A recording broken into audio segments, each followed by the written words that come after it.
Hi, you're watching Reddit Confessions, and today's story begins with silence. Not the peaceful kind. The kind that breathes heavily through the walls and hides things beneath fresh bed sheets. Tessa's suitcase was already by the door when I got home. Neatly zipped. Standing like a quiet witness. The kind of precision you only see when someone's packed carefully, or guiltily. I didn't touch it. Just stared at it while I set my keys down. The house smelled like grapefruit candles and hotel shampoo. The kind of scent you don't forget when it doesn't belong. She came downstairs a minute later. Hair blow-dried. Fresh lipstick. One of those wrinkle-free travel blouses she never wears at home. And smiling, like she'd just won something. "Hey, babe," she said, wrapping her arms around me. "I missed you." I didn't respond. I couldn't. Not yet. I was still looking at her ring finger. Empty. She noticed. "Oh. I took it off during the spa facial thing," she said, laughing it off. "Forgot to put it back on." Spa. This was supposed to be a leadership summit in Chicago. 3 days. Conference rooms. Sticky name tags. Cold coffee and cardboard box lunches. But now we're talking about spa facials. Still, I didn't say anything. I just nodded. Went to the kitchen. Put the kettle on. My hands were trembling so badly I nearly dropped it. She followed me in, chatting about how exhausted she was from the seminars, and how she couldn't wait to just be home again. Her phone buzzed on the counter. A name lit up. Nico. All caps. She snatched it up like a reflex. Laughed nervously.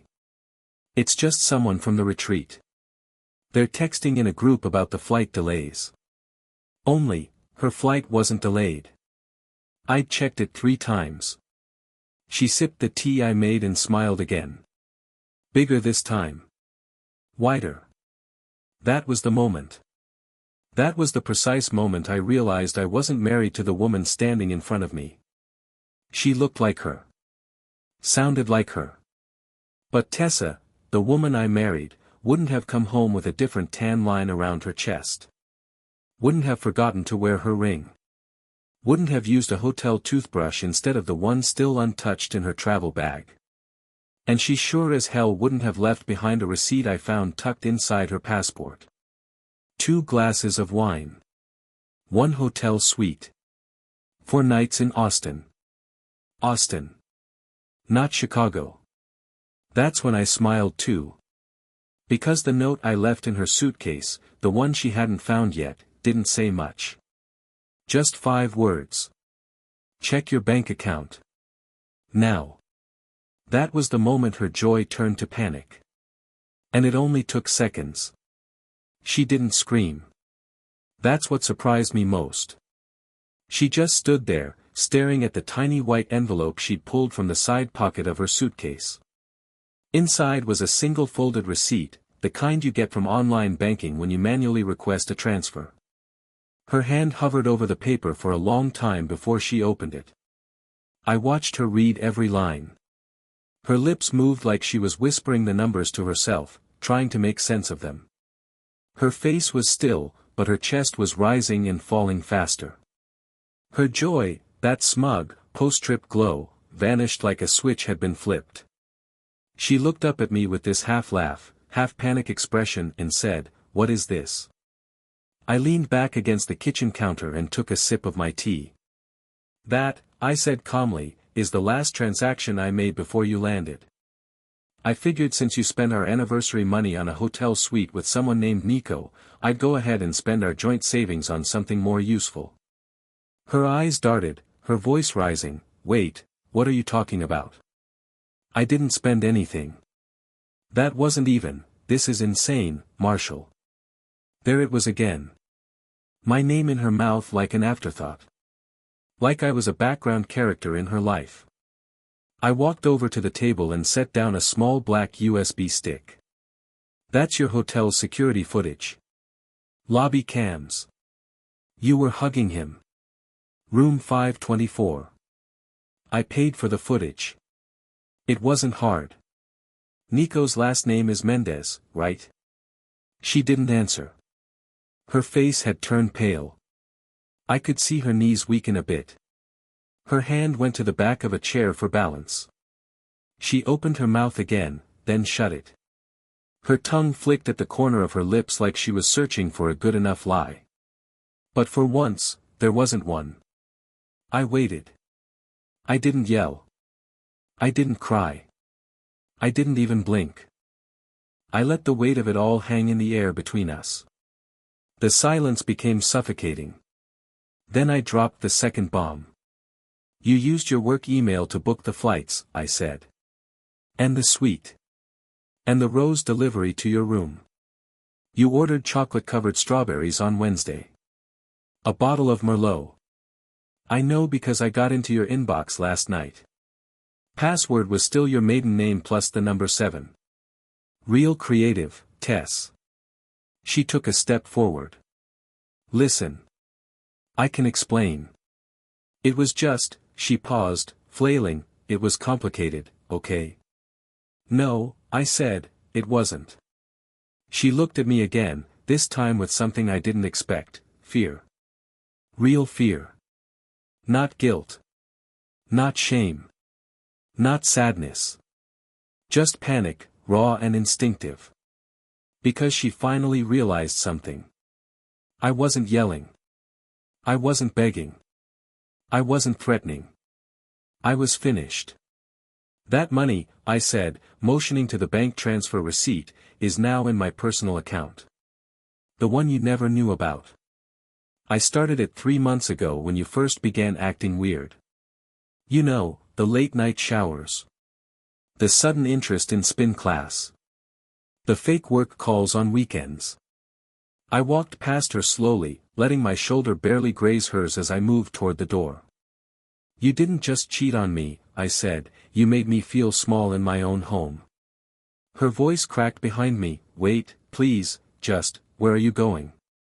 I stopped with my hand on the doorknob. I'm going to get some air. You might want to pack the rest of your things before I get back. Then I opened the door and stepped into the evening light.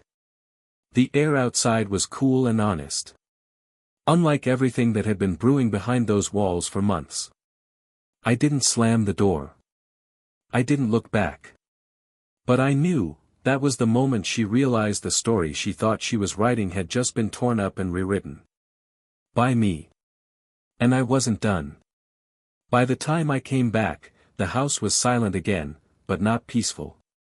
It was the kind of silence that trembles under its own weight. You could feel it in the walls, like the house itself knew something had changed. Tessa was sitting on the edge of the couch, phone in hand, but she wasn't scrolling. She wasn't even pretending. Just staring blankly at the screen like it had betrayed her too. She looked up when she heard the door open. Her eyes were red now, mascara smudged, but the tears hadn't fallen yet. Not real ones. Not the kind that come from heartbreak. These were the tears of someone realizing they'd lost control of the narrative. I don't understand, she said, her voice barely a whisper.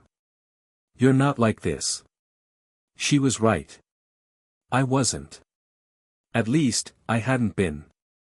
I was the man who apologized when I wasn't wrong, who brought her soup when she faked a cold to avoid dinner with my mother, who turned a blind eye when she said she needed space during our 5th anniversary trip and took separate flights home. I was the guy who gave her the benefit of the doubt so many times I'd nearly drowned in it. But something about the way she smiled walking in that door, like she thought she was untouchable, flipped a switch. I walked past her again, this time toward the study. She stood up fast, following me. Wait. Where are you going now? I didn't answer. I opened the small wall safe behind the bookshelf, the one we used to keep important documents in. Marriage certificate. Mortgage papers. The usual. But lately, I'd added something else. Inside was a black leather folder. When I turned and handed it to her, she opened it slowly, like she already suspected what was coming. Her hands trembled when she saw the contents. Inside were the printed transcripts of her texts with Nico. Dozens of them. Exported from her cloud backup and pulled with a software I'd quietly installed on her old iPad when she upgraded last year. I'd never touched it. Not until I had that sinking feeling 3 months ago. She read the first page. He still thinks I'm in Chicago. I told him we had back-to-back meetings. Meanwhile, you've got me completely sore and smiling. I swear I'd marry you if I could. Page 2 was worse. Let's just get through the next few months and then I'll figure out how to leave him. He's too soft. He won't fight back. She stopped reading. Marshall, she said quietly, the tears finally surfacing now. Please. I didn't mean it like that. I was confused. I got carried away. I stepped back, folded my arms. You weren't confused when you used our shared credit card for a weekend escape.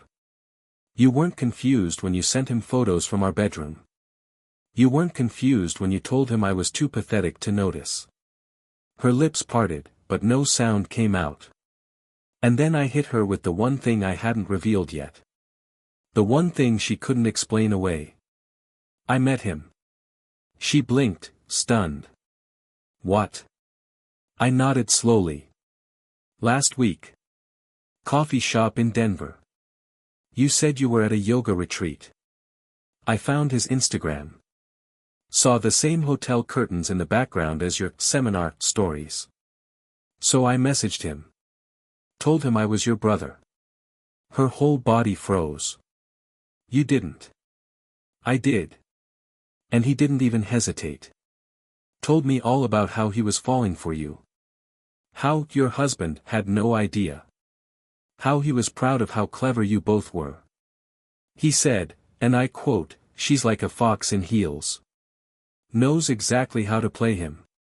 She covered her mouth like it would stop her world from collapsing. I let it hang there. I wanted her to hear the silence again. To feel what I had felt every night she came home late. Every time she shut off her phone before going to bed. Every time she pretended to be tired just to avoid touching me. And then I told her the last piece. I gave him the same envelope I gave you. Except his was empty. Just a note inside. She looked terrified now. What did it say? I met her eyes. You're not the only one who knows how to end a game. And with that, I walked back into the hallway. I didn't slam doors. I didn't raise my voice. But I did one final thing before the day was done. I placed her keys, her phone charger, and the envelope of printed texts back into her suitcase. The same suitcase she brought in smiling. The same suitcase she would leave with. I didn't sleep that night. Not because of the noise, the house was dead silent. Not because of guilt, that ship had sailed the moment she handed her loyalty to someone else. It was something else. A kind of numbness.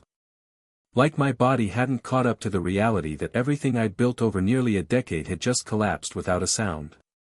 Tessa was still in the house, though I'd made it clear she wouldn't be for long. She'd holed up in the guest room, the same one we'd painted together last summer. The same one where she cried over a miscarriage 2 years ago, and I held her like I'd never let go. The thought of it made my stomach twist. Back then, I thought we were mourning together.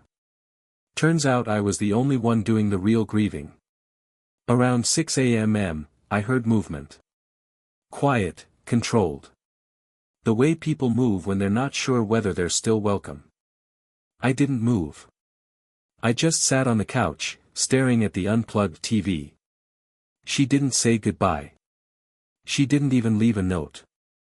The front door creaked shut and stayed closed. I exhaled for the first time in hours. I should have felt free. I should have felt relief. Instead, I felt like I'd been hollowed out. But that feeling didn't last. Because at 8:17 a.m., someone knocked on my front door. 3 quick knocks. No doorbell. Not the mailman, not a neighbor. No one knocks like that unless they're nervous.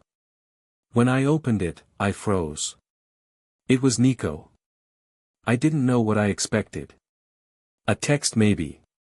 A voicemail. Maybe even silence. But him? In person. On my doorstep. He looked younger than I expected. Late 20s, maybe. Athletic build, but he stood like a guilty teenager outside the principal's office. Hoodie. Messy hair. Holding a coffee cup like it was a peace offering. Marshall, right? I didn't respond. He cleared his throat. I think we need to talk. The audacity. I stepped outside and shut the door behind me. Not because I was worried about him coming in. Because I didn't want him contaminating the last untouched part of my home. I didn't come to fight, he said quickly. I swear. I didn't know she was lying to me too. I laughed once. Dry. Bitter. Let me guess. She told you she was separated. That I was controlling. Maybe even abusive. His face told me I was right. He ran a hand through his hair. She said you didn't love her anymore. That you were checked out. That she was just staying for financial reasons until she could figure things out. I didn't answer. I just stared. She didn't say you were married. Not until last week. And by then, he trailed off. By then, I was already in too deep. For a moment, I almost pitied him. Almost. I didn't come here to justify anything, he continued. When she told me you confronted her, she freaked out. Said everything was falling apart. That she didn't know what to do. And then last night she showed up at my place in tears. That hit me harder than I expected. She came to you? He nodded. Yeah. Around midnight. Said you'd ruined everything. That you emptied the savings. She was losing her mind, man. I clenched my jaw. She emptied everything first. I just took what was mine before she drained it to zero. Nico looked down, ashamed. She said you were crazy. But you don't seem crazy. You seem like a guy who got sucker punched. I almost laughed again. Yeah, well, she's good at rewriting stories. You just got a taste. He shifted his weight. I ended it. Just so you know. Last night. I told her not to come back. Not for my sake, I muttered. No, he said quickly. For mine. There was an awkward silence between us. The kind that only comes when two men realize they've both been played by the same person, just in different ways. Then he pulled something from his jacket. A small envelope. She left this at my place. I think it's yours. I opened it right there. Inside were two things. One was a photo, a printed Polaroid of the two of them, poolside, her wearing the white bikini I'd bought her on our honeymoon. She was on his lap, both of them grinning like they were invincible. The second item? A torn scrap of notebook paper with my name scribbled across the top. Marshall, if you're reading this, then I guess it's too late to explain. I don't hate you. I never did. I just wanted to feel alive again. And I didn't think you'd understand. Maybe I'm a coward. Maybe I'm worse than that. I'm sorry. For everything. No signature. I folded the note once. Then again. Then again. I didn't tear it. I didn't throw it. I just looked at Nico and said, you should leave. He nodded. No argument. No defense. As he walked down the steps and back to his car, I stood on the porch, holding the envelope like it weighed 10 pounds. The sun was rising behind me, but I felt colder than ever. She had gone to him when it all fell apart. Not to fix it. Not to explain. But to find shelter. And I realized something even darker than betrayal. She never thought I'd be strong enough to make her panic. She was wrong. By Saturday, the dust should have settled. She was gone. Nico was out of the picture. My house was still standing. My account was still secure. And yet, I couldn't shake this hollow, buzzing quiet that clung to everything. I kept thinking about how people talk about heartbreak like a sudden blow, a clean snap. But this wasn't that. It was slow erosion. Like discovering rot in the beams of your home, piece by piece. Realizing the structure you trusted had been crumbling for years and you'd just been patching the paint. I hadn't told anyone yet. Not my friends, not my coworkers. It felt embarrassing. Like I'd missed something obvious. Like I'd been the last one to know a secret everyone else could already smell. That changed around 2:30 in the afternoon, when my phone rang. I didn't recognize the number, but it had a Missouri area code. I almost let it go to voicemail, but something in my gut told me to answer. Hello. There was silence at first. Then a familiar voice came through, tight and cautious. Marshall. It's Dana. Tessa's younger sister. We hadn't spoken in months. She always struck me as blunt, the kind of person who tells you the dress looks bad even if you didn't ask. But she never disliked me. At least, I didn't think she had. I heard, she said flatly. I didn't say anything. Just waited. She called Mom yesterday. Crying. Said you ambushed her and emptied your accounts. Said you were being emotionally abusive and vindictive. That you ruined her career and hacked her phone. I closed my eyes and let out a bitter breath. Of course she did. Dana paused. Is it true? I swallowed. That I took back my money? Yeah. That I hacked her phone? No. I read what was synced to the iPad we shared for 5 years. She never disabled the backup. She never thought she'd have to. She sighed, long and deep. Figures. That surprised me. I never told you this, she continued, because I didn't want to interfere. But she's been doing this kind of thing since college. There was a guy, a TA, actually. She convinced her boyfriend at the time she was studying late at the library while she was sneaking around with the TA. When it blew up, she played victim. Made the guy look like a psycho. I sat down on the floor, stunned. Why didn't you say anything? Because you looked happy, Dana said quietly. And I didn't want to be the one to break it. But now that she's running around spinning her story again, I thought you deserved to know the truth. I didn't respond. My throat was tight. I kept hearing Tessa's voice in my head, how she used to tell me her sister was jealous, that Dana always tried to sabotage her relationships. Did she mention the name Nico? I asked. Yeah, Dana said. And tried to say he was just a mentor from a conference. But her story kept changing. First she met him in Chicago. Then she said Austin. Then she said he was a client. I couldn't help but laugh. He was definitely not a client. And they definitely weren't working. I figured, she said. Listen, I didn't call to stir drama. I just thought you might want to know what she's telling people. She's planning on staying with a friend in LA and told our mom she's going to clear her name and make sure you don't ruin her reputation. That last part hit me harder than it should have. Not because it hurt. But because it showed just how little remorse she had. She wasn't broken over what she did. She was broken over being caught. What are you going to do? Dana asked after a pause. I looked around the house. At the now empty photo frames I'd cleared off the mantel. At the suitcases she never came back for. At the wedding album I'd placed in the garage with the rest of the boxes I couldn't look at anymore. I don't know yet, I said truthfully. I thought I'd feel better by now. But I don't. I just feel tricked. Like everything I believed about the person I loved was a story she made up.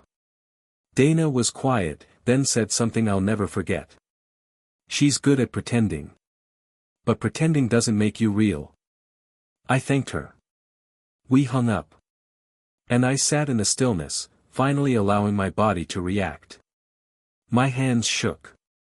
My chest felt like someone had set bricks on it. Not from grief, I think I'd passed that stage. It was something deeper. The betrayal was no longer a single event. It was a pattern. A blueprint. One she'd followed before and would likely follow again. But this time, she'd chosen the wrong man to write her ending for her. Because I wasn't done yet. And she didn't know what else I had. There's something strange about watching a person burn down your life and still expect to walk away clean. Tessa thought she could pivot, that she could walk out of our marriage like it was just an awkward phase in her career. She'd recalibrate, rebrand, and reappear somewhere else with a fresh story and some carefully placed crocodile tears. That was always her talent. She didn't just lie. She lied in style. But something had shifted in me. Not out of spite, I wasn't interested in revenge. It was about accountability. About truth. About the dozen times I looked in her eyes and she said, "You're being paranoid." When all along she knew exactly what she was doing. It's one thing to cheat on someone. It's another thing to gaslight them into thinking their sanity is the problem. I debated for days whether I should go through with it. Whether it was too much. Whether I'd regret it. But when Dana told me that Tessa was preparing to paint me as some emotionally unstable monster in her next version of the story, that's when I knew, this wasn't about heartbreak anymore. It was about justice. So I assembled a package. I didn't label it revenge. I labeled it evidence. Inside the envelope, I placed the following. Screenshots of her emails to Nico sent using her company address. Hotel confirmations booked on her corporate card, not our personal one. Photos of her on the work trip she claimed was in Chicago, smiling poolside in a resort over 1,200 miles away. A log of her GPS pings from her company-issued phone. A copy of the romantic dinner reservation made under her full name and expense ID. All of it was organized, time-stamped, and printed. No commentary. No accusations. Just cold, clean data. At the top of the packet, I clipped a single sheet of paper that read. To whom it may concern. As a courtesy to your executive integrity policy, I thought you should be aware of a pattern of behavior that may represent a breach in professional conduct. I am not requesting action. I'm only offering truth. Sincerely. Marshall H. I mailed it directly to the head of HR at her firm. Certified. Signature required. I didn't tell anyone. Not Dana. Not my friends. I didn't even let myself feel good about it. I just waited. 3 days later, at 9:14 a.m., my phone buzzed with a blocked call. I ignored it. It called again. I ignored it again. The third time, I picked up. It was her. Her voice was shaking, sharp around the edges. What the hell did you do? I didn't pretend to be confused. I said nothing. You sent it to my job. My career. Are you trying to destroy me? I spoke slowly, evenly. No. I sent them proof that you used company resources to conduct an affair and commit fraud. It was personal, she snapped. You had no right. You used your company email. Their money. Their brand. If I hadn't sent it, it's only a matter of time before someone else would have. She was breathing heavily now, like she was trying not to scream. I got put on administrative leave this morning. HR's investigating me. They said they'll be going through all my company communications. Do you know what you've done? Yes, I said. I've made sure your story finally includes some consequences. She hung up. Later that day, I received a text from Dana. One sentence.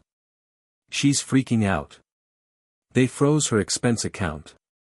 She's blaming everyone but herself. And that's when it really hit me, she still didn't get it. Tessa thought every wall around her was a mirror. That if she screamed loud enough, her reflection would scream back sympathy. But for once, the world wasn't bending to her version of reality. The truth had shown up.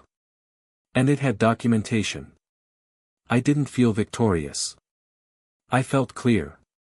Like I'd finally peeled off the mask she'd worn our entire marriage and could see the shape underneath. It was nothing like what I'd imagined. It was colder. Hungrier. Less human. I went to sleep that night with the window cracked open. The air smelled like rain. It was the first time in weeks I didn't wake up gasping from dreams I couldn't explain. But I wasn't finished. Because 4 days after she vanished from work, I got a call from someone I never expected. Her boss. It was a Thursday. Exactly 1 week since I'd dropped the envelope off at the post office, half expecting nothing to come of it. I had just returned from picking up groceries, the kind of mundane routine I was learning to rebuild my life around, when my phone lit up again with another unknown number. I'd been getting spammed with cold calls and distant relatives asking if I was okay. But something told me to answer this one. I put the bags down on the counter, wiped my palms on my jeans, and picked up. "Mr. Heller," the voice said. "Yes. Speaking. This is Paul Schuyler. I'm the managing director at Kendrell and Breyer, Tessa's firm." I froze. "I hope this isn't an intrusion," he continued, "but I was hoping you'd be willing to speak with me for a few minutes. Off the record." That phrase. Off the record. It landed like a cold splash to the face. I was silent for a second too long. He cleared his throat. "To be clear, this isn't about your personal life. I'm reaching out because there are some discrepancies in Tessa's reporting that directly impact some of our clients. What you provided, well, it opened a few doors we didn't realize had even been built." I sat down at the dining table, suddenly lightheaded. "What kind of discrepancies?" He exhaled, heavily. "Her expense reports show a pattern of misuse, not just 1 or 2 instances. Over a dozen transactions were billed as client dinners, but there were no actual clients involved. Some dates didn't match the timeline of campaigns she claimed to be overseeing. One hotel reservation was submitted under a fake vendor code, the same weekend your documentation placed her in Austin with an individual named Nico Mendez." I said nothing. I didn't have to. "What's more troubling," he continued, "is that she seems to have used internal access to approve her own reimbursements. It's highly irregular, and had you not raised the flag, it could have slipped by until our quarterly audit." My head was spinning. "So, what now?" He paused. Then said something that shifted everything: "She's not the only employee involved." I blinked. "Wait, what?" "There are signs this may have been coordinated. Mr. Mendez was not only romantically involved with your wife, he's on contract with a subsidiary we acquired last year. He used her referrals to secure a higher billing tier without full disclosure. This isn't just infidelity. This borders on corporate fraud." A silence fell between us. I could hear a faint clicking in the background, maybe a pen tapping on a desk, maybe my own heartbeat.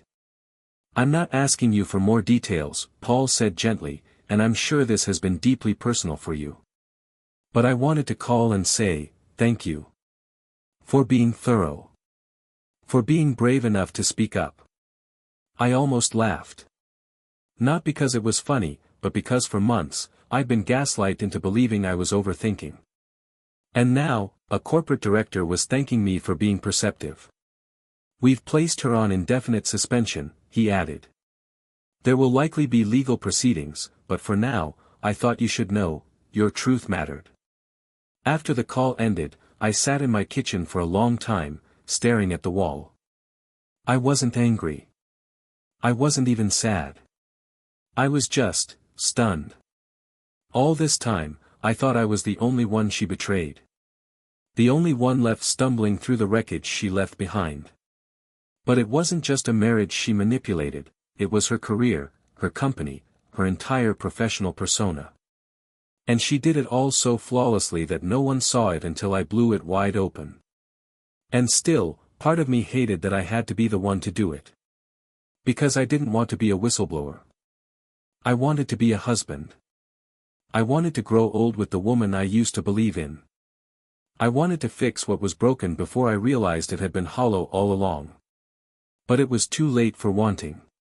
That night, I pulled out the last unopened box in the garage. The one labeled, Wedding Keepsakes. Inside was our guest book. I flipped to the first page and saw her handwriting. Marshall, I will never lie to you. Ever. I promise. I stared at it for a long time. Then I tore the page out, folded it once, and slipped it into a new envelope. No note. No explanation. Just that single, broken promise. And the next morning, I mailed it to her mother. 3 weeks passed. Not a single call from Tessa. Not a single email, not a letter, not even a whisper through mutual friends. It was like she'd evaporated from the earth, or more likely, had retreated somewhere to rewrite her version of the story again. Maybe this time she's the wounded visionary who was sabotaged by her jealous husband. Maybe I'm the cold, calculating villain who crushed her career out of spite. She was always good at playing the misunderstood heroine in her own scripts. But by then, I'd stopped caring what script she told. Because for the first time in what felt like years, I was breathing again. It didn't come all at once, healing never does. But it showed up in small ways. Waking up without dread. Making coffee without checking for her mug. Folding laundry without finding any of her clothes. Reclaiming the quiet and realizing it didn't mean loneliness. It meant peace. Her mother called me, surprisingly, after receiving the envelope.